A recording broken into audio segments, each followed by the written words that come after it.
મંગલ મૂર્તિ મહાપ્રભુ શ્રી સહજાનંદ સુખ રૂપ ભક્તિ ધર્મ સુત શ્રી હરિ સમરું સદાયનું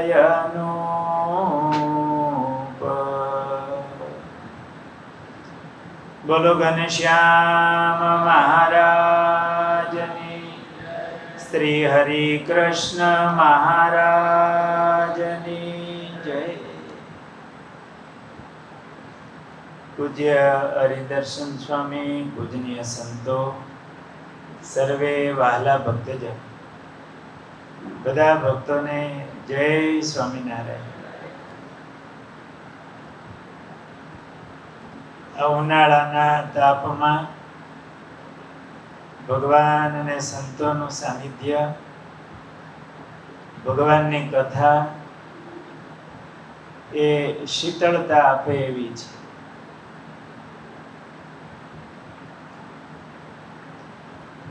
આજે એક બે પ્રસંગો આપણે કથામાં લઈશું. એમને યાદ રાખજો, સત્ય ઘટનાઓ છે.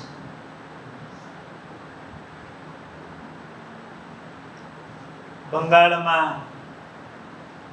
એક બ્રાહ્મણ પરિવાર, એમનો નાનો બાળક 5-7 વર્ષની ઉંમર થઈ અને એમને કાનમાં અવાજ આવે, કાનમાં ઘરેરાટી થાય, એને હિસાબે ઊંઘ આવે નહીં. સમય પ્રમાણે ઘણા પ્રયાસો કર્યા હોય, વૈદ્યો ડોક્ટરોને બતાવ્યું હોય,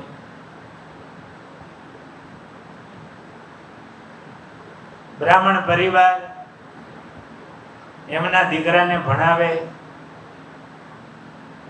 શાસ્ત્ર અધ્યયન પણ કર્યું. એમની યુવાન ઉંમર થઈ, પણ આ કાનમાં જે અવાજ આવવાનું દર્દ, એ પીડા એ મટે નહીં. શાસ્ત્ર અધ્યયન કરતા એમણે એવું સાંભળ્યું કે કાગભૂષણજી જેવા કોઈ સંત મળે તો એમનું સાનિધ્ય, એમની કૃપાથી રોગ મટી જાય.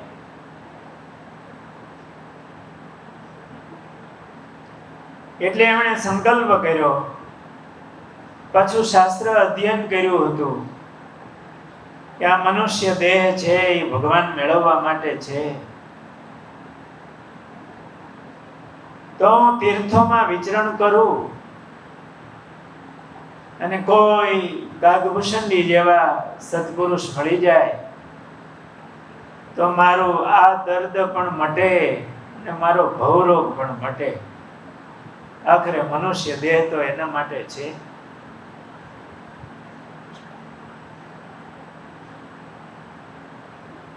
બ્રાહ્મણનું શરીર હતું એટલે ઘરેથી એના માતા પિતા વગેરેની રજા લીધી હશે અને વૈરાગીનો વેશ લીધો. નહીતર થોડું કઈ ભેળું હોય ને તો લૂંટાવાની બીક લાગે પહેલાના સમયમાં. અને આ સાધુનો વેશ હોય એમાં હું લૂંટે, એની પાસે હોય નહીં એમ હવ માને.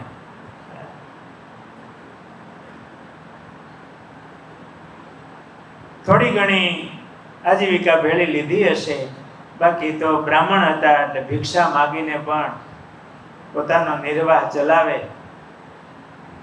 ઘરેથી નીકળ્યા, ભગવત સ્મરણ કરે ને તીર્થોમાં વિચરણ કરતા કરતા એ સોમનાથ અને દ્વારિકા જવાની ઈચ્છાથી એ રસ્તામાં જેતપુર આવ્યા. જેતપુરમાં એ વખતે સદગુરુ રામાનંદ સ્વામી સદાવ્રત ચલાવતા. રામાનંદ સ્વામીએ સદાવ્રતો બાંધેલા.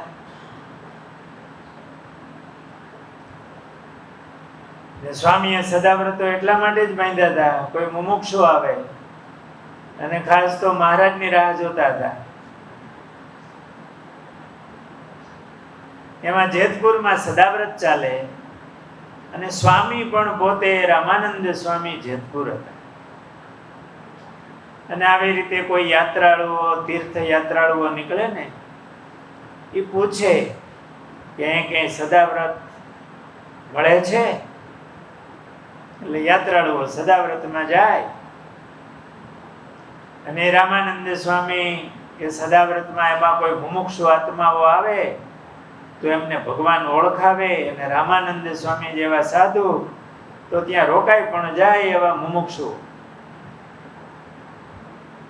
એ સમય પ્રમાણે સદાવ્રત એક માધ્યમ હતું. ગુરુદેવ શાસ્ત્રીજી મહારાજે અભયદાન આપવા માટે સમય પ્રમાણે આ ગુરુકુળ કર્યું. ગુરુકુળ એટલા માટે જ કર્યું છે કે કોઈ દૈવી જીવ ભગવાનનો સંબંધ થાય, ભગવાનના ભક્ત બને.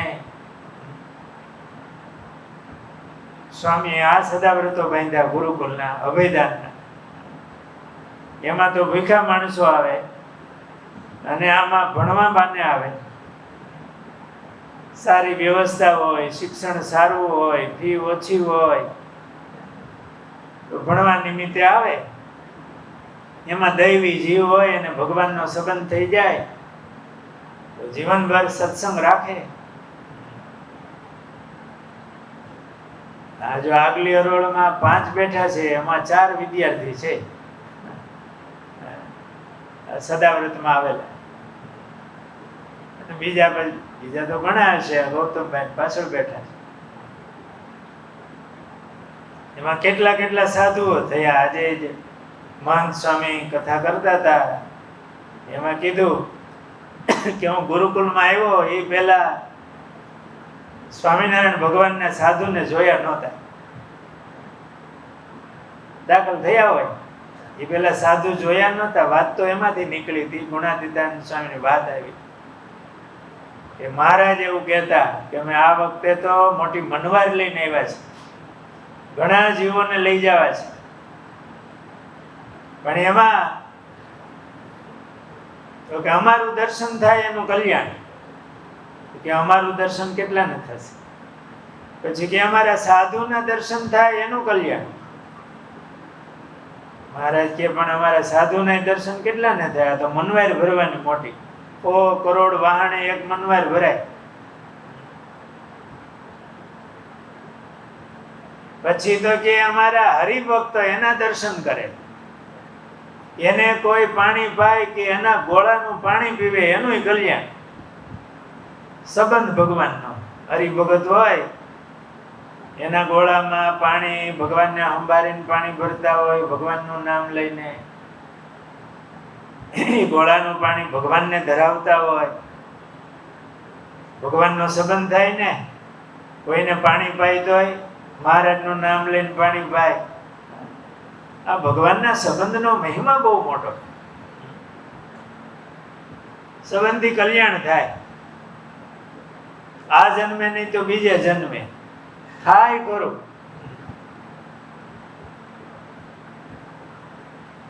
આપણે શું વાત કરતા હતા?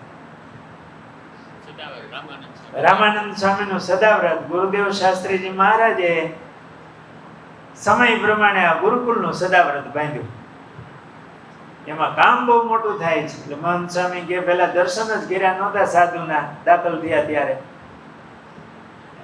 પણ સ્વામીએ આ ગુરુકુળ કર્યું તો આવ્યા એટલું નહીં, પાછા સાધુ થયા. અને પાછા કેવા સાધુ? મણી જેવા. એમ મણી જેવા સાધુ. તો એવા કેટલા સંતો, કેટલા હરિભક્તો, કેટલા જીવોને ભગવાનનો સંબંધ. આ કેવું મોટું સદાવ્રત સ્વામીએ બાંધ્યું. અભયદાનનું સદાવ્રત તો ખરું જ, પાછો શિક્ષણ અપાય, સારા સંસ્કાર અપાય. શિક્ષણથી રોટલો પણ મળે અને પાછા સંસ્કાર અટાણના સમયમાં તો બહુ જરૂર છે. એટલી જરૂરિયાત છે, આ એટલી મોટી સેવા છે. હમણાં હું તરવડા હતો ને, રાત્રે 10:30 આંટો મારવા નીકળ્યા, મંદિરને ફરતી પ્રદક્ષિણા કરી અને પછી ઠાકોરજીને ઓઢાડી દઈએ. તો 2 સંતો હતા, દરવાજા પાસે આવ્યા. દરવાજાની બહાર જૂનો લૂકવો એટલે ઓટો કરેલો થોડો, બેસી શકે. 2 છોકરાઓ બેઠા હતા, 19-20 વર્ષના હો. બેયના હાથમાં મોબાઈલ. આપણે તો દરવાજો બંધ હોય પણ બારીના ભાગમાં એ બેઠા હતા અને થોડીક લાઈટ હોય, ઉનાળો પવન આવતો હોય. એ બેસીને મોબાઈલમાં હતા અને બધી એની રીતે અહીંયા ગયો આમ ગયો અને મોબાઈલનું જોઈને વાતું કરતા હતા. બે વાતું કરે પણ બે પાછા પોતપોતાના મોબાઈલમાં જ બે પાછા એકબીજાને સામું જોઈને નહીં. અમે જરાક ઊભા રહ્યા પણ આમ એને જરાક ખબર તો પડી, આમ જોયું પણ પાછા એ મોબાઈલમાં લાગી ગયા. એટલે મારી ભેગા હરિસ્મરણ સ્વામી હતા, એમણે કીધું ભાઈ તમારે હવે ટાઈમ થાય તો પછી નીકળજો. તો કે અમને ટાઈમ થતો જ નથી અમારે, કે તમારા પૂરું થાય તો પછી આમ નીકળજો એમ, કે અમારે પૂરું થતું જ નથી કે હો. પછી એમાં ને એમાં એ આમ રીલું જોતા હતા. 19-20 વર્ષની ઉંમર, રાતના 10:30-11 વાગ્યા હોય. પછી તો કેટલા વાગે એ ખબર નહીં, કેટલા વાગે હોતા હોય. જે ઉંમર ક્યાંક આગળ વધવાની છે, કરવાની છે, એ ઉંમર કેવળ વેસ્ટેજ. આ લોકમાં કંઈક કરવાની, આ માનવ દેહ તો ભગવાન વરવા માટે, એનું સ્મરણ ને ભક્તિ માટે.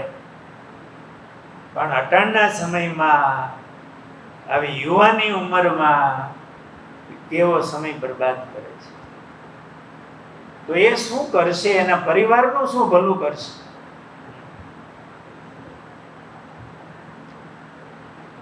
એમના એ કાંઈ કરતા નથી અટાણે. 19-20 વર્ષની ઉંમરે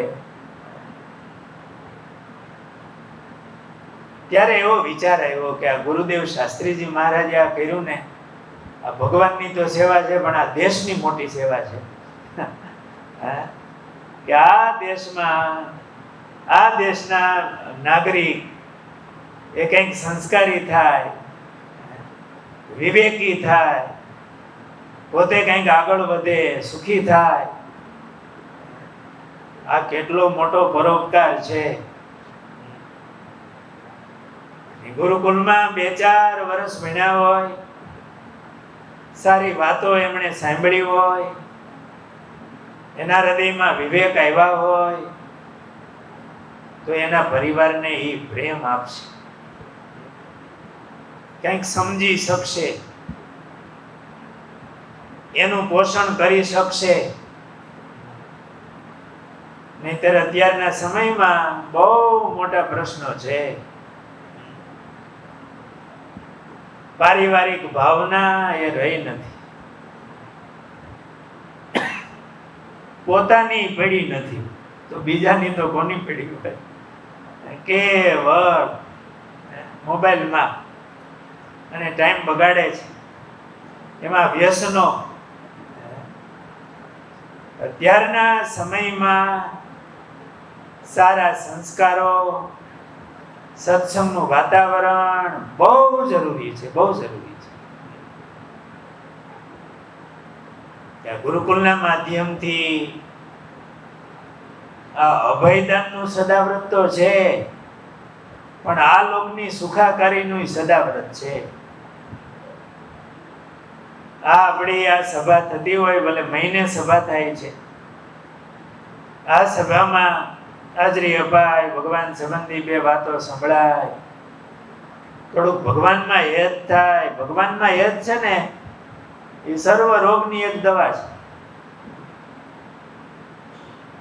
બધી વાતનું સોલ્યુશન ભગવાનમાં યાદ થાય એ છે. પછી પરિવારનો સંપ હોય, અરસપરસની લાગણી ભાવનાઓ હોય, કે આ લોકમાં બધાય દુઃખ આવતા હોય, અનેક પ્રકારના દુઃખ આવે, એમાં સમજણથી સ્થિર રહેવાય, એની પણ દવા ભગવાન જ છે. શાશ્વત શાંતિ તો ભગવાન છે, પણ આ લોકમાં પણ અનેક પ્રકારની શારીરિક, આર્થિક, કૌટુંબિક આ બધી જે ઉપાધિઓ આવતી હોય, એમાં પણ શાંત અને સ્થિર ક્યારે રહેવાય? ભગવાનમાં સંબંધ હોય, ભગવાનમાં પ્રીતિ થાય, મારા ભગવાનની ઈચ્છા, આખરે સુખ ભગવાનમાં માન્યું હોય, અને સત્સંગ હોય એટલે સમજણ આવે, બહુ મોટી વાત છે.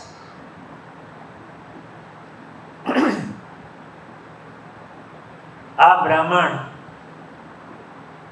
બધે ફરતા ફરતા એક મુમુક્ષુ આત્મા હતા, અને પોતાની શારીરિક પીડા હતી. એમાં એ જેતપુર આવ્યા કે સદાવ્રત અહીંયા અપાય છે. સદાવ્રતમાં આવ્યા, અને રામાનંદ સ્વામી પોતે સદાવ્રતમાં પીરસતા હતા. અમે સંતો ક્યારેક પીરસે ને તો બધા એમ કે પણ સ્વામી તમે નહીં એમ. હા, સ્વામિનારાયણ ભગવાને શીખવાડ્યું, એના ગુરુ પીરસતા પાછા. એ ભાવ, પ્રેમ, મારાપણું. રામાનંદ સ્વામી આમ સદાવ્રતમાં પીરસતા હતા. આ મુમુક્ષુ વૈરાગી, આમ તો બ્રાહ્મણ હતા, વેશ લીધો તો પોતાની હાથે. સ્વામીએ સદાવ્રતમાં એમને પીરસ્યું. એ દર્શન થયા, એ જેમાં ભગવાનનો પ્રસાદ ને આવા મહાપુરુષના હાથે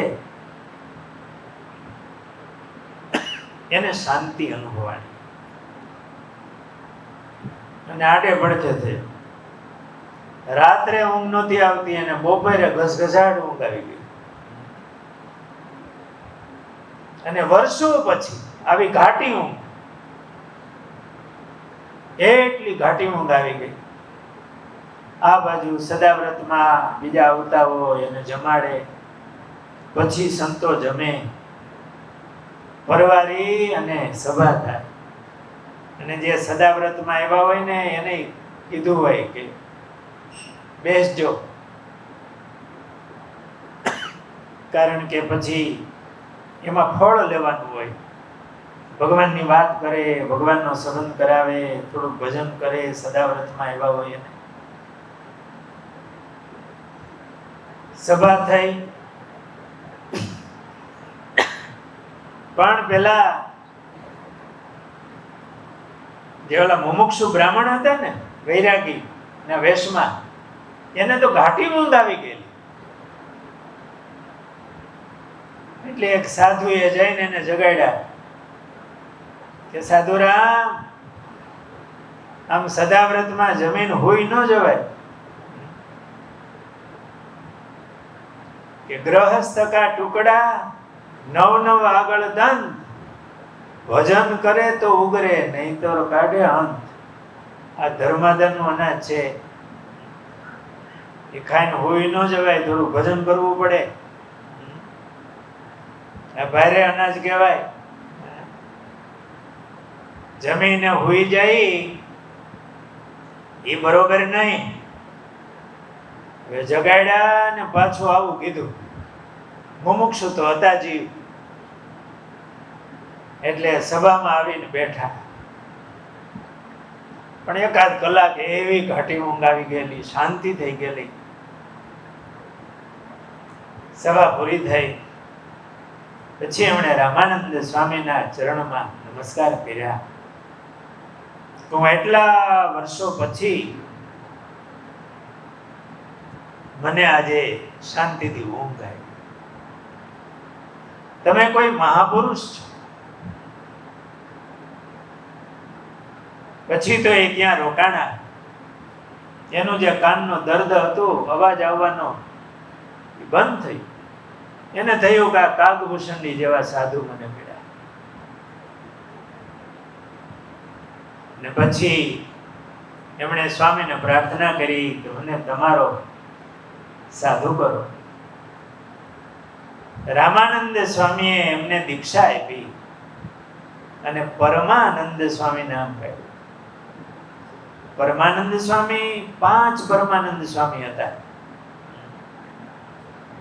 એમાં આ પરમાનંદ સ્વામીને મહારાજે પછી ગઢપુરના મહંત બનાવેલા, એટલે મહંત પરમાનંદ સ્વામી નામથી ઓળખાતા. એ પરમાનંદ સ્વામી ક્યારેક હસતા હસતા એવું કહેતા કે હું સદાવ્રતમાં આવ્યો, મને ઊંઘ નહોતી આવતી ને ગાડી ઊંઘ આવી ગઈ, મારું દર્દ દૂર થયું, મને જગાડ્યો અને કીધું કે ગ્રહસ્થ કા ટુકડા 9 આગળ દંત, કે મેં 2 આંગળ એવું તો સાંભળ્યું હતું, પણ એને તો 9 આંગળ કીધું. એવું સ્વામી હસાવતા. આપણા પુરાણી સ્વામી પ્રેમ પ્રકાશ સ્વામી પણ આ વાત કરતા અને આ દોહો સ્વામી બોલતા અને અમને સંતોને એવું કહેતા કે જોજો આ ગ્રહસ્થ છે એ આપણને અન્ન વસ્ત્ર આપે છે, તો આપણે સેવા કરવી, ભજન કરવું, એવી સ્વામી વાત કરતા. એટલે કહેવાનું તો જો એવા સંતના સાનિધ્યમાં ભગવાનના સંબંધથી કાનનો દર્દ કેતા રોગ એમને મટ્યો. આ સંબંધ તો એવો છે ભવરોગ મટાડે. અને અહીંનું તો આ શરીર છે, એ શરીર છે એ તો નાશવંત છે, કાયમ કઈ રહેવાનું પણ નથી. પ્રારબ્ધને આધીન શરીર છે, એ નાશ પણ પામી જવાનું છે. પણ આ ભગવાનનો સંબંધ થાય, એમનો આશરો થાય તો શાશ્વત શાંતિ અને સુખ એમની પ્રાપ્તિ થાય. એક રાજસ્થાનના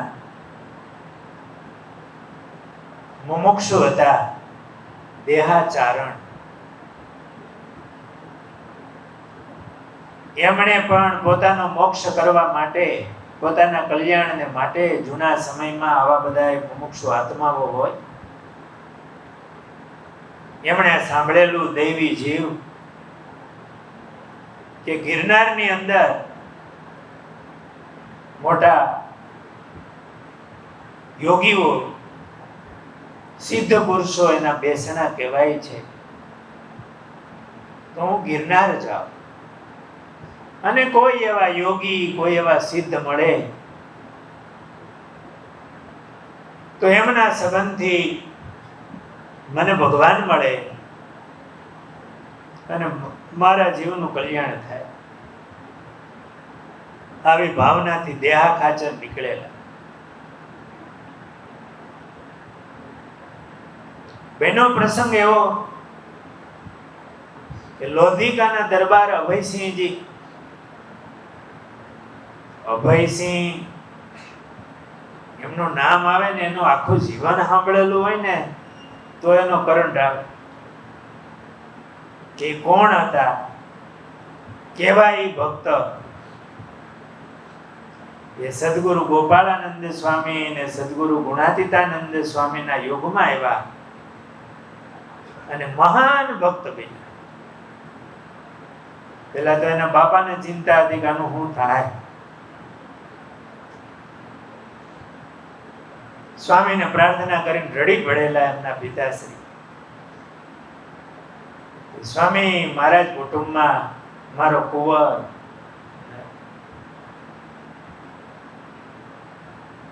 મારે શું કરવું? સ્વામી કે અમારી પાસે મોકલજો, ભગવાન સારું કરશે. ગોપાળાનંદ સ્વામીના યોગમાં આવ્યા. આમ તો શિકાર કરવા નીકળેલા, હરણ છટકી ગયું. બાપા બહુ આગ્રહ કરતા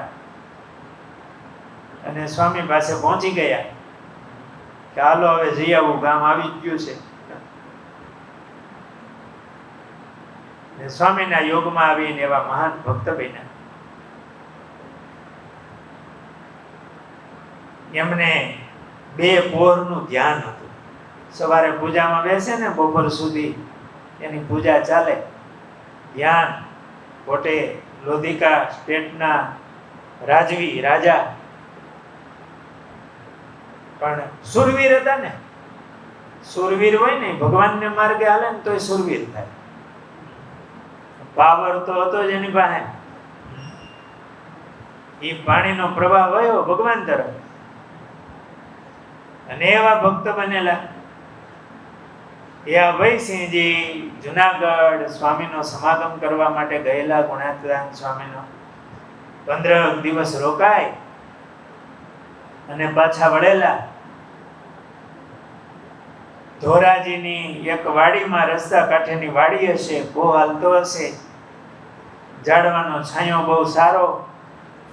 પોતે ઘોડેસવાર હોય એટલે ઘોડાને પાણી પાવું, ઘોડાને થોડોક થાક લાગે તો એની વિહામો થઈ જાય.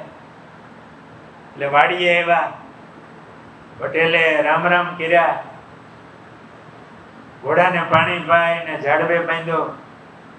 પોતે પણ હાથ પગ ધોઈ, પોતાની ભેગો લોટો ગરણો એ ગાળી પાણી ભરી પછી જલપાન કર્યું હશે.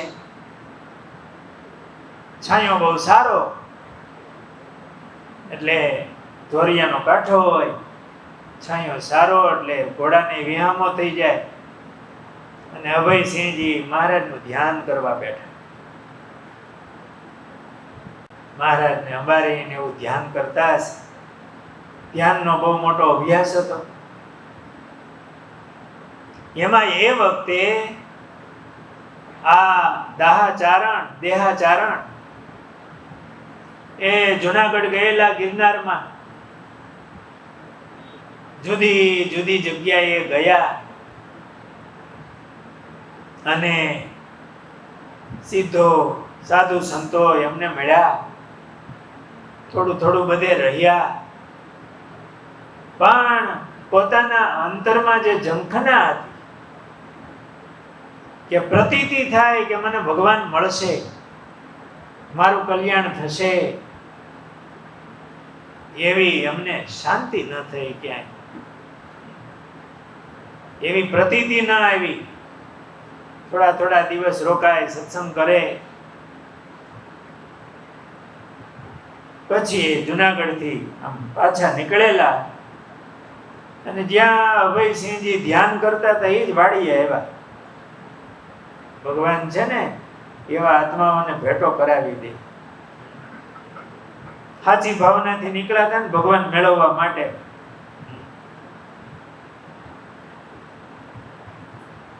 એટલે આ દેહાચારણ પણ ત્યાં આવ્યા. એમણે પણ પાણી પાણી ત્યાં પીધા. તો અભયસિંહજી આમ ધ્યાન કરે, કપાળમાં તિલક ચાંદલો, ગળામાં ભગવાનની માળા, અને એવા ધ્યાનમાં ડૂબ્યા. અંતરવૃત્તિ વળે ને આમ બહાર હોતી દેખાય કે આની વૃત્તિ અંદર છે, ને આંખો વીંચી હોય ને બહાર વૃત્તિ હોય ને તો એના મોઢા ઉપર આભા જુદી હોય, ઓલી જુદી હોય. કોઠી હોય બહારથી તો લોઢાની કોઠી હોય, એમાં બરફ ભર્યો હોય કે દેવતા ભર્યા હોય, બહારથી તો એવી જ દેખાય. સ્ટીલની કોઠી અડે જ ખબર પડે, ઓલું ગરમ લાગે ને ઓલું ટાઢું લાગે, અને આજુબાજુમાં પણ ગરમી ને ટાઢ આવે. અભયસિંહજી તો મહારાજની મૂર્તિને સંભાળી ધ્યાન કરતા હતા. આ દેહાચારણને એકદમ શાંતિ થઈ. આપણે ધ્યાન કરતા હશું કે નહીં? ગુણાતીતાનંદ સ્વામી વાતોમાં લખ્યું છે કે માણા આંખું તો વીંચે ક્યારે? કુવાટાણે, ઊંઘમાં જાય ત્યારે. પણ જાણીને આંખો મીચે, જાગ્રત થઈ અને આંખ મીચીને ભગવાનનું ધ્યાન કરે એવા બહુ ઓછા પાછી વૃત્તિ વાળે, અંતર વૃત્તિ વાળે. બાકી તો સ્વામીએ કીધું કે બહાર વૃત્તિમાં તો જન્મારો વયો જાય, આખો જન્મારો બહાર વૃત્તિમાં વયો જાય. ખાલી હોય ત્યારે જ આંખું બંધ કરે, બાકી વૃત્તિ બારી જ. પોતાના આત્મા સામે જોવું કે ભગવાનને ધારવા, એવી તો આ જીવની દાનત જ નથી.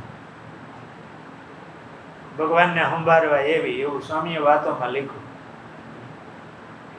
એટલે સ્વામીએ કીધું એટલે કહેવાય, નહીંતર તો આપણે એવું થોડું કહેવાય. પણ આપણે જોવું જોઈએ. આવી સરસ વાત સાંભળી છે તો એનો સ્વાદ લેવો જોઈએ. સાચી શાંતિ, સુખ એ ભગવાનમાં જ છે, બાકી નથી. બાર વૃત્તિમાં એટલા વર્ષ ગયા, આપણે અનુભવ્યું છે કેટલું ટાઢું થયું. અત્યારે એનો કેટલો આનંદ છે કઈ? જે કાયમ રહેવાનું નથી એનો આનંદ હોય કે એટલું આપણે મેળવું, એટલું ભણ્યા, એટલી ડિગ્રી મેળવી, એટલા પૈસા મેળવા વગેરે. પણ એ તો શાશ્વત નથી, શાશ્વત નથી. શાશ્વત તો ભગવાન છે. કે ભગવાનમાં પ્રીતિ થાય. આપણે ભગવાનનું એવું ધ્યાન કરવું તો જોઈએ. જો આવો ઉનાળો હોય ને, ભગવાનની માનસી પૂજા કરવી. જો આજે હરિકૃષ્ણ મહારાજને ચંદનના વાઘા છે, ભગવાનના સંતોએ કેવા ભાવથી એ ચંદન ઘસીને ભગવાનને ચંદનના વાઘા ધરાવ્યા છે, માથે પાક ધરાવી છે ચંદનના. આપણે મહારાજનું ધ્યાન કરવું. આવો ઉનાળાનો સમય હોય, બપોરનો 3:30 વાગ્યાનો સમય થાય, જે સમય આમ તો આખો દી રાત્રે મોડે સુધી ગરમી જ હોય છે.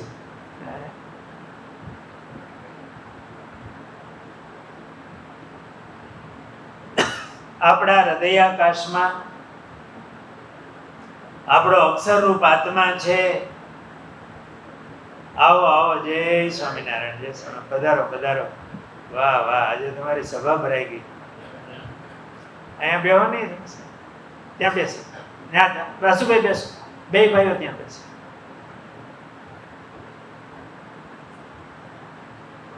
અમારે અભયસિંહજી લોધિકા સ્ટેટના રાજા,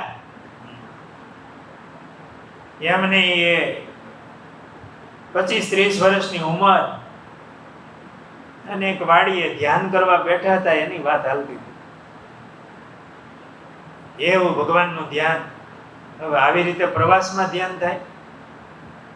જુનાગઢથી નીકળાય છે ઘોડો લઈને, એમાં રસ્તામાં વાડી આવે કે થોડી વાર ઘોડાને વિહામો થઈ જાય ને હું ભગવાનનું ધ્યાન કરી લઉં. મહારાજનું ધ્યાન કરવા બેઠા.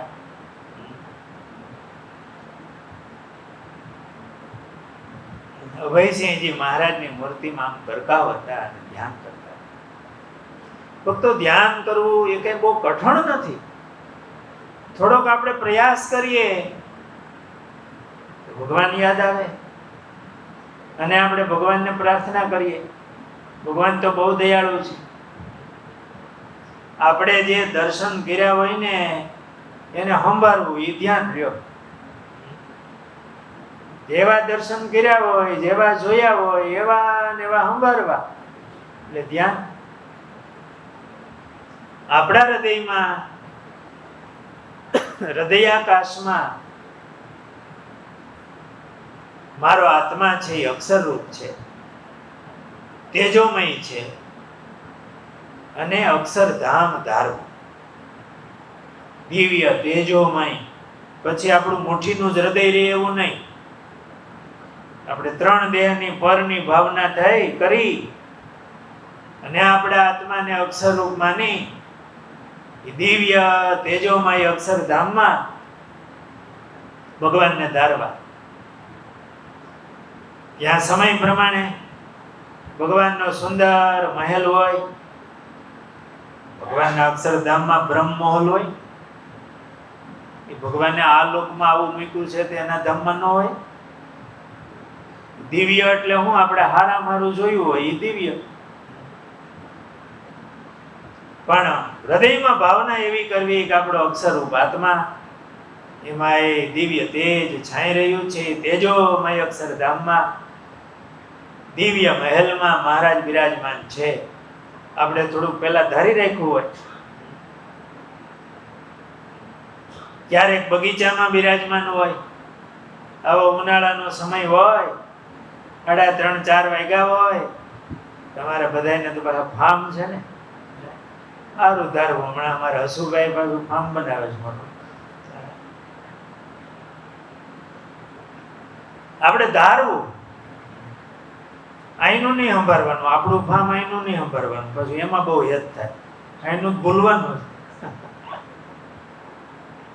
આપણે જ્ઞાનું દ્રષ્ટિ બાંધવાની આપણા આત્મામાં, અહીંનું જ પાછું યાદ આવે તો ઉપાધિ પાછું મરવાટાને. એટલે આપણે આપણા હૃદયાકાશમાં આપણા આત્માને આમ અક્ષરધામ માની, અને એમાં આવો ઉનાળાનો સમય હોય તો સુંદર બગીચો હોય, છાયાવાળા મોટા ઝાડવા હોય, ફરતા આમ ફુવારા રાખ્યા હોય, પવન આવતો હોય, એમાં મોટો સ્વિમિંગ પુલ રાખો. સ્વિમિંગ પુલ કેવો, આમ પાણી વયું જતું હોય એવો, ભરેલું પાણી નહીં, ખાલી ફિલ્ટર થતું હોય એવું નહીં, પ્રવાહ ધીમે ધીમે આયલો જતો હોય એવો મોટો સ્વિમિંગ પુલ રાખવો. મહારાજ પેલા પોઢ્યા હોય બપોર વચ્ચે, આપણા હૃદય આકાશમાં એવું ધારવું મહારાજ બ્રહ્મમહોલમાં પોઢ્યા છે, એ ઓરડો હોય. મહારાજ જાગે 3:30, મુખ મંજન માટે જળ આપવું, મહારાજ મુખ ધોવે, ઉઘડા કરે, રૂમાલ આપવો. મહારાજને પ્રાર્થના કરવી, મહારાજ સંતો ભક્તો રાહ જુએ છે, ગરમી બહુ છે, દર્શન દાન દેવા પધારો, સ્નાન કરવા માટે પધારો. મહારાજને જળપાન કરાવી દેવું. બપોરે જમીન પડ્યા હોય, ઠંડુ જળ ભગવાનને આપવું. જો આ ધ્યાન કેવું હેલું છે, બધી પ્રેક્ટિકલ વસ્તુ આવે છે. આપણે સેવા કરી છે ભગવાનની, આપને જેવું ગમે એવી રીતે સેવા કરવી. જલપાન કરાવી, મહારાજ સ્નાન કરવા પધારો. સ્વિમિંગ પુલમાં મહારાજ પધારે, મહારાજ સ્નાન કરતા હોય ભેળા આપણે મોટા મોટા સંતોને ભેળા રાખવા. એ સ્નાન થાય પછી મહારાજ સ્વિમિંગ પુલ ને કાંઠે છે ને ઓટો સરસ રાખો. મહારાજ ત્યાં બિરાજમાન થાય અને આપણે ચંદન ઘસી રાખ્યું હોય મોટો કટોરો ભરીને, ભગવાનને ચંદન ચરચવું, ભાલને નીળકવું, ભાલમાં ચંદન ચરચવું, ગાલે ચંદન ચરચવું, જમણા ગાલમાં ટીબકડી આમ ધારતા જઈએ. ભગવાનની છાતીમાં ચંદન ચરચવું, બાહુમાં, ભગવાનના વાસામાં, ઉદર ઉપર, સાથળ, પિંડીઓ, ભગવાનના ચરણમાં, તળાવમાં પણ. પછી ભગવાન આપણી છાતીમાં ચરણારવિંદ આપે આપણને, પ્રસાદીનું ચંદન આપણી છાતીમાં લાગે.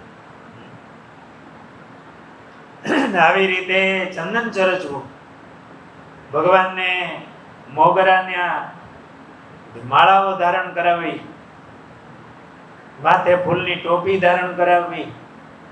પ્રેમાનંદ સ્વામી વગેરે સંતો સરસ એવા ચંદન અને ફૂલના શણગારના પદો ગાતા હોય. આપણે મૂર્તિના દર્શન કરીએ, એ સભા થાય દિવ્ય. મહારાજને માટે ઋતુફળ,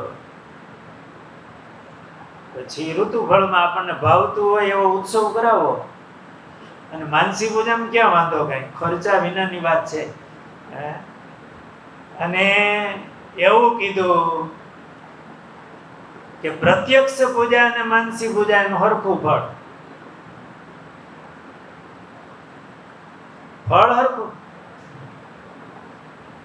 પ્રત્યક્ષ પૂજા તો હજી બધાય કરતા હોય એટલે હારવાર કરવી પડે, ક્યારેક લાજે શરમ. પણ માનસી પૂજા ક્યારે થાય? આ ધ્યાન ક્યારે થાય? એ ભક્તિ હોય તો જ થાય.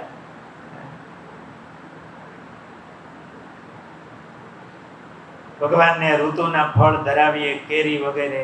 અત્યારે રાવણા હોય, મીઠા દારવા, તરબૂચ, ટેટી, આઈસ્ક્રીમ, કોઠીનો જ બનાવો અને આપણે જ બનાવો. માનસી પૂજામાં વાર લાગે?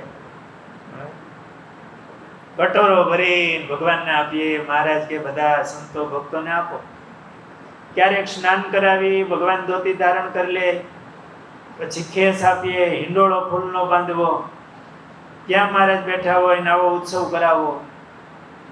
ક્યારેક આમ ચંદન ચર્ચીને વાઘા બનાવ્યા હોય, શણગાર કર્યા હોય, તો ત્યાં ને ત્યાં સભા કરવી. પછી ભગવાનને પાછું સ્નાન કરાવવું, ઘસીને ચંદન ઘસીને સ્નાન કરાવીએ ઠાકોરજીને. આવી રીતે માનસી પૂજા આપણી બપોરની પૂરી થાય. આ ધ્યાન મહારાજ. કાલે વડતાલ હરિકૃષ્ણ મહારાજના દર્શન કર્યા. અમાવાસ્યા હતી. મહારાજને એવા સુંદર વાઘા હતા, ચંદનના વાઘા, ચંદનનો સુરવા, ચંદનની ડગલી મહારાજને ધરાવી હતી. અને આમ મયુર પંખનો આમ ખેસ મહારાજને ધરાવ્યો હતો. ગળે ટૂપિયો મોતીનો, અને મોતીનો મોર મુગટ હતો. આપણે જૂના મોતી આવતા ને, એટલે સફેદ ને લાલ ને ઝીણા ઝીણા, એવો સરસ મુગટ. આખા ભાલમાં સરસ ચંદન ચર્ચેલું હતું. મહારાજના હાથમાં ધનુષ આપેલું હતું. બંને ચરણારવિંદ ઉપર ચંદનના ગોળા, લાડવા ચંદનના, બંને ચરણો ઉપર પધરાવ્યા હતા. એવું દર્શન થતું હતું. એ ધ્યાનમાં આપણે ભગવાનના સ્વરૂપને ધારીએ. અને અક્ષરધામમાં જ આપણે પણ એવા બ્રહ્મરૂપની ભાવના કરી અને મહારાજની સેવા કરવી. સમયે સમયે ગોપાળાનંદ સ્વામીએ શીખવાડ્યું છે કે આપણા હૃદય આકાશમાં ભગવાન દિવ્ય સિંહાસન ઉપર વિરાજમાન છે, અને આપણે હામું થઈ જવું. હામું એટલે આમ હામું ન થવું, દર્શન કરવા માટે. એમ મહારાજ આવી રીતે બિરાજમાન છે કે ઉભા હોય, બિરાજમાન હોય, આપણે સામેથી દર્શન કરવા, એ મૂર્તિને ધારવી બહુ સરળ છે. આપણા આત્મામાં ભગવાનને ધારવા, અને એવી ભગવાનના તિલ ચિહ્ન એમનું સ્મરણ કરી અને ભગવાનની મૂર્તિને ધારીએ, બહુ સુખ આવે અને આપણને ભગવાનમાં પ્રીતિ થાય. ભગવાનના ભક્તોએ આવો અભ્યાસ કરવો જોઈએ. અત્યારે કાલે કે આજે મેં વાંચ્યું, કાંઈક હાઈ ટેન્શન, હાઈ બીપી, શું કહેવાય, એનો આ ડે હતો કાંઈક આખા વિશ્વનો BP day, hyper tension day. તો એમાં પહેલા તો ઓછો આંકડો હતો, હવે એ હાઈ બીપી નો આંકડો શહેરમાં 3 માણસોએ એકને હાઈ બીપી છે, ગામડામાં 4 માણસે એકને છે. એટલો થોડોક ફેર છે. પેલા આંકડો બહુ ઓછો હતો, હવે આ આંકડો વધે છે. જો આપણે પોતાને આત્મારૂપ માનીને ભગવાનનું આવી રીતે ધ્યાન કરતા શીખે, ભગવાનનું એવું સ્મરણ કરી, હેતથી ભગવાનનું સ્મરણ કરે, અને મન એકાગ્ર આવી રીતે ભગવાનમાં થાય, આના જેવી કોઈ મોટી દવા નથી આ બીપીની. મોટામાં મોટી દવા છે, કારણ કે આ ટેન્શનનું દર્દ છે. ખોરાકનું તો હશે જ, અત્યારના આહાર વિહાર બધા બદલા છે એ કારણ હશે, પણ ટેન્શનનું કારણ છે. પણ જાજા દર્દો ટેન્શનના છે, અને આ જગત જ ટેન્શનનું ભરેલું છે. અહીંયા બીજું છે જ નહીં, આ દુખાલય જ છે. આપણે માની લીધું છે, પણ આમાં જેને ભગવાનનો આશરો અને ભગવાનમાં પ્રીતિ અને હેત થાય, અને ભગવાનને સવાર સાંજ આવી રીતે ધારે અને પોતાના મનને ભગવાનમાં જોડે, આના જેવી કોઈ મોટી દવા નથી. આ ભવરોગની દવા અને અહીંની દવા, ભગવાનમાં આવી પ્રીતિ. ઓલા અભયસિંહજી આમ ધ્યાન કરવા બેઠા હતા ઝાડવા હેઠે, પાણી હેલું જાય ને આમ ધ્યાન કરવા બેઠા હતા. ભગવાનનું એવું ધ્યાન કરતા હતા, ઓલા દેહાચારણ એને શાંતિ થઈ. બહુ મોટા મોટા સિદ્ધો પાસે ગયા હતા, શાંતિ નહોતી થઈ, એવી મીંડી શાંતિ થવા. એના સંકલ્પો સીમા. એમને થયું આ છે કોઈ મહાપુરુષ. હતા તો દરબારી વેશમાં, ઈશ્વરવાળ ને પાહાબંધી કડીઓ, બાજુમાં તલવાર પડેલી, બાજુમાં એવો ઘોડો, હારા મારો, તમારે અત્યારે હારી ગાડી હોય ને એવો. 5 ગામના ધણી હતા. મહારાજના ધ્યાનમાં એવા ડૂબેલા હતા. મને થયું છે કોઈ આ મહાપુરુષ. થોડી વાર રોકાવ, જાગે ને પછી થોડો પરિચય પૂછો. અડધો કલાકે અભયસિંહજી ધ્યાનમાંથી જાગ્યા, અને આ દેહાચારણે પૂછ્યું, તમે કોઈ મહાપુરુષ છો કે તમને કોઈ એવા સિદ્ધ પુરુષ મળ્યા હોય એવું લાગે છે? એટલે અભયસિંહજીએ કીધું કે તમારી વાત તો સાચી, મને એવા સિદ્ધ પુરુષ મળ્યા છે. પોતાનો પરિચય આપવાનું કીધું, એટલે કીધું કે હું તો આ લોધિકા સ્ટેટનો રાજવી છું. તમે? એટલે કહ્યું હું તો રાજસ્થાનથી, મારવાડમાંથી આવું છું. કોઈ એવા સિદ્ધ મળે એને માટે હું ગિરનાર ગયો હતો, મેં ઘણા તીર્થો ફેર્યા, પણ મને જે સંતોષ થવો જોઈએ એ સંતોષ થયો નહીં. એટલે કહ્યું તમે ઉપર જઈ એવા, પણ એ સિદ્ધ તો તળેટીમાં હતા. મને સિદ્ધ મળ્યા છે એ મારા ગુરુ ગુણાતીતાનંદ સ્વામી છે. સ્વામિનારાયણ ભગવાનના એ સંત છે. સ્વામિનારાયણ ભગવાનનું મંદિર છે જુનાગઢમાં, અને ત્યાં એ રહે છે. તમે એને મળશો ને તો તમને જે જોઈએ છે ને એ પ્રાપ્તિ થશે. એમને પણ થયું કે આ જો આવા હોય મહાપુરુષ તો જરૂર એમને મળ્યા, એ તો એવા સિદ્ધ પુરુષ હશે જ, કે હું પાછો જાઉં, પણ મને જરા ચિઠ્ઠી લખી આપો ને તો મારે અનુકૂળતા રહે, મારે એને મળવું, વાત કરવી. અભયસિંહજીએ થોડી ચિઠ્ઠી લખી આપી. નિદેહાચારણ જુનાગઢ ગયા, સંતો મળ્યા છે, દર્શન કરાવ્યા, આવકારો આપ્યો. સંતો તો રાહ જોતા હોય, તમે મોટી સાઈડ ખોલી હોય ઓફિસ વેચાણ માટે, અને એમાં કોઈ ગાડી આવે તો તમે આવકારો દો કે નહીં? આવો, ટાઢું પીવો, ગરમ પીવો, જરાક વાત કરો, પછી તમારું ટેમ્પલેટ વગેરે બતાવો. કે કોઈ ગ્રાહક મળે તો આપણું વેચાણ થાય. એમ સંતો એવી રાહ જોતા હોય, કોઈ આવે તો આપણો વેપાર થાય, ભગવાન આપી. એમાં દાહાચારણ જુનાગઢ મંદિરમાં ગયા, સંતોએ આવકારો આપ્યો છે, દર્શન કરાવ્યા, એમને ભોજન વગેરે કરાવ્યું. સ્થાનમાં આવતા શાંતિ થઈ. પણ એમને તો મળવું હતું. ગુણાતીતાનંદ સ્વામીને ચિઠ્ઠી લખી આપી હતી. સ્વામી પાસે લઈ ગયા. સ્વામીએ ધર્મશાળામાં પિતાંબલીના ટેકે આસન સ્વામીનું ત્યાં બિરાજમાન હતા.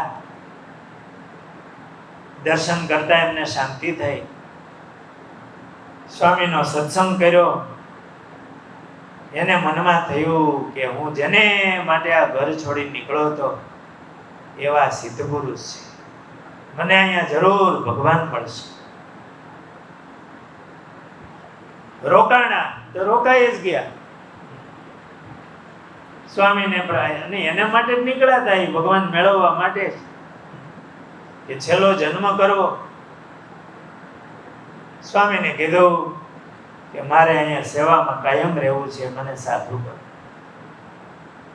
ગુણાતીતાનંદ સ્વામીએ એમને રઘુવીરજી મહારાજ પાસે દીક્ષા અપાવી અને નામ યાદ રહી જાય એવું છે. મારા નામે રીજ કૃષ્ણ પ્રિયદાસ એમનું નામ પડ્યું. અને જીવનભર મંદિરમાં રહી ભગવાનની સેવા કરી અને ભગવાનની પ્રાપ્તિ કરી. આજે આ બે પ્રસંગોની વાત કરી. મહંત પરમાનંદ સ્વામી અને બીજા કૃષ્ણ પ્રિયદાસજી સ્વામી. એમના જીવનમાંથી પ્રેરણા લઈને આપણને એ ભગવાન મળ્યા છે. ભગવાનના સાચા સંતોનો યોગ થયો છે. એટલે ગુણાતીતાનંદ સ્વામીએ વાતોમાં લખ્યું, આ ઘડી, આ પળ, આવા સાધુ એ કોટી કલ્પે મળે નહીં. એવું સ્વામીએ વાતોમાં લખ્યું. કોટી કલ્પે.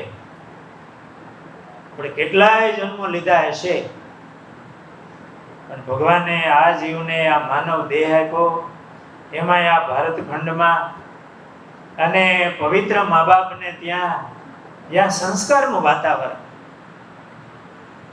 નાનપણથી આપણે ભગવાનનું નામ લેતા શીખવાડ્યું છે.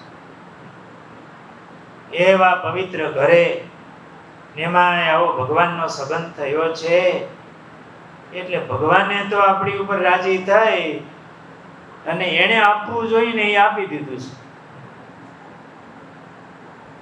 હવે આપણે વિશેષ સાવધાની રાખી અને ભગવાનમાં પ્રીતિ થાય, ભગવાનને નજીક થવાય એવો ભગવાનના ભક્તોએ પ્રયાસ કરવો જોઈએ. ધ્યાન ક્યારે થાય? બીજી ક્રિયામાં થોડુંક અનુસંધાન રાખીએ ત્યારે. આપણી ગાડીમાં સારી કેસેટો રાખવી, કારણ કે હવે આ ટાઈમ ઘણો જતો હોય છે આવવા જવાનો ગાડીઓ. આમ ટાઈમ મળે નહીં, પણ લગભગ કલાક, અડધો કલાક, કલાક તો ડ્રાઇવિંગ થતું જ હશે. તો એમાં ભગવાનના કીર્તન રાખવા અથવા તો ભગવાનની સારી કથા વાર્તા રાખવી. એ સંતોએ એક પેન ડ્રાઈવ બનાવી છે મહારાજના ચરિત્રો અને મોટા સંતોના જીવનની. અહીંથી સંતો પાસેથી મેળવી લે, ગાડીમાં રાખીને એનો ઉપયોગ કરો તો ભગવાનની કથા સંભળાય, સારી વાત સંભળાય તો કર્ણ દ્વારા ભગવાન હૃદયમાં આવે અને ભગવાન આપણને યાદ આવે, મહિમા સમજાય. હાલતા ચાલતા, ખાતા પીતા બધી ક્રિયામાં ભગવાનને સંભાળવાની ટેવ પાડવી. બીજી ક્રિયામાં આપણે ભગવાનનો સંબંધ રાખીએ તો આપણે જ્યારે ભજન કરવા બેસીએ ને ત્યારે ભગવાન યાદ આવે. ડાયરેક્ટ બેહવા જાય ને તો બીજું બધું યાદ આવે. એટલે બીજી ક્રિયામાં પણ થોડુંક ભગવાનનું અનુસંધાન વધારવાનું, એવો અભ્યાસ રાખવો. તો ટાઈમિંગ એવા ગોઠવવા, ભાઈ આ ટાઈમે મારે આ વિચારો કરવા, પછી બટન દબાવવું, પછી ભગવાન થોડુંક આવી રીતે આપણે અભ્યાસ કરવા માંડીએ તો થાય એવું છે. ગ્રામ્ય વાતો આ જગત એ ઘણું નાખ્યું છે, એને નાખવું ઓછું કરીને ભગવાન વધારે પધરાવીએ તો અંતરમાંથી ભગવાનના વિચારો આવે, ભગવાનનું ધ્યાન થાય, ભગવાનનું સ્મરણ થાય. અને એવો અભ્યાસ ભગવાનના ભક્તોએ જરૂર કરવો